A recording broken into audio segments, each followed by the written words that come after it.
السلام علیکم ناظرین، میرا نام ہے محمد حسین مہدی اور آپ دیکھ رہے ہیں تاریخ آوان۔ اور آج کا ٹاپک بہت ہی دلچسپ ہے کیونکہ آج کے ٹاپک میں ہم بات کریں گے حضرت اسماعیل علیہ السلام کی اولاد اور خاندان قریش اور ان کا نظام کیسا تھا۔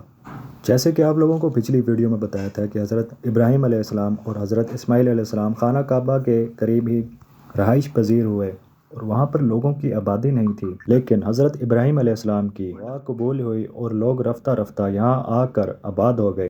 کچھ عرصے بعد حضرت اسماعیل علیہ السلام نے قبیلہ بنو جرہم کے سردار مزماز کی بیٹی سے شادی کر لی۔ اس سے 12 اولادیں ہوئیں، ان میں سے نابت اور کیدار کی نسلوں نے بڑا عروج حاصل کیا۔ کعبہ کو حضرت ابراہیم علیہ السلام کی زندگی میں ہی پورے عرب میں مرکزی حیثیت حاصل ہو گئی تھی۔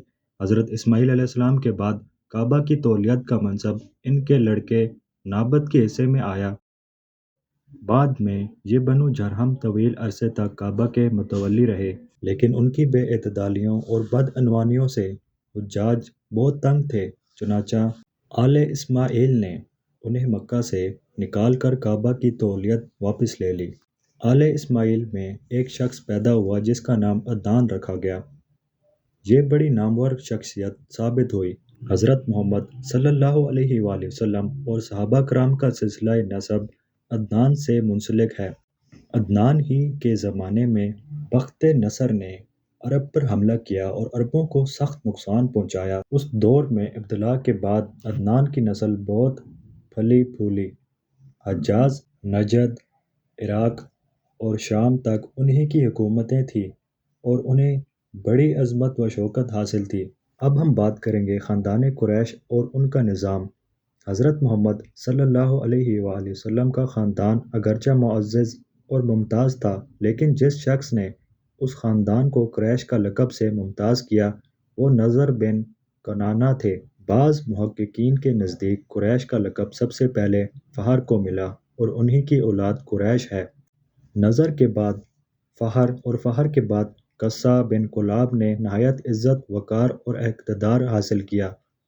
اس زمانے میں حرم کے متولی خلیل خزاعی تھے۔ قصہ نے بڑے بڑے نمایاں کام کیے جو ایک مدت تک یادگار رہے، مثلاً سکاریہ اور رفادہ جو خدام حرم کا سب سے بڑا منصب تھا، انہی نے قائم کیا۔ تمام قریش کو جمع کر کے تقریر کی کہ سینکڑوں ہزاروں کوس سے لوگ حرم کی زیارت کو آتے ہیں، ان کی میزبانی قریش کا فرض ہے۔ چنانچہ قریش نے ایک سالانہ رقم مقرر کی جس نے منع اور مکہ معظمہ میں حجاج کو کھانا تقسیم کیا جاتا تھا، اور ساتھ ہی ساتھ حوض بنوائے جن میں ایام حج میں پانی بھر دیا جاتا تھا کہ حجاج کے کام آئے۔ مشعر حرام بھی انہی کی ایجاد ہے جس پر ایام حج میں چراغ جلاتے تھے۔ بعض مورخین کے مطابق قصہ نے چونکہ خاندان قریش کو جمع کر کے کعبہ کے آس پاس بسایا، اس لیے ان کو قریش کہا جاتا ہے، اور قریش کے معنی جمع کرنے کے ہیں۔ ہاشم نے حرم کعبہ کا انتظام نہایت قابلیت سے سر انجام دیا، حجاج کے کھانے پینے اور سہولتوں کا ہمیشہ اہتمام کرتے، تجارت کو بہت ترقی دی۔ قیصر روم سے قریش کے تجارتی قافلوں سے ٹیکس نہ لینے کا فرمان لکھوایا۔ قریش کے بادشاہ نجاشی سے بھی اسی طرح کی مراعات حاصل کیں۔ عرب میں لوٹ مار عام ہوتی تھی۔ ہاشم نے مختلف قبائل کا دورہ کر کے ان سے معاہدہ کیا کہ قریش کے کاروانوں کو کوئی نقصان نہیں پہنچایا جائے، اور ہاشم نے سلمیٰ نامی عورت سے شادی کی۔ شادی کے بعد ہاشم سفر شام کو روانہ ہوئے، لیکن راستے میں غزوہ کے مقام پر انتقال ہو گیا۔ بعد میں سلمیٰ سے فرزند ہوا جس کا نام شیبہ رکھا گیا۔ شیبہ نے تقریباً 8 سال تک نونہال میں پرورش پائی۔